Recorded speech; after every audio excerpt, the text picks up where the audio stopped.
દેશમાં નરેન્દ્ર મોદીના નેતૃત્વમાં બીજેપીની સરકાર બનવાની છે, જેને લઈને આરએસએસ અને વીએચપી પણ હરકતમાં આવી ગઈ છે.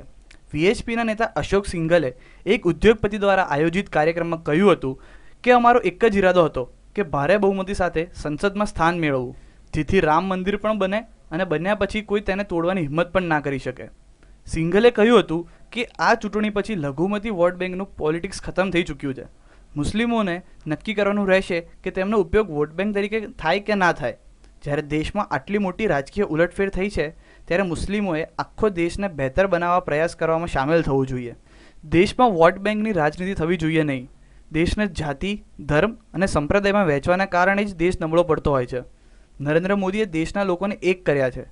સિંઘલે કહ્યું હતું કે આરક્ષણ સાથે વોટ બેંકને કોઈ લેવા દેવા નથી. અનામત પ્રથા એટલે અસ્તિત્વમાં આવે કે દેશના 15% લોકોને અછૂત માનવામાં આવતા હતા. દલિતોને આગળ આવવા માટે મોકો મળવો જ જોઈએ. Bureau report, news online, Ahmedabad.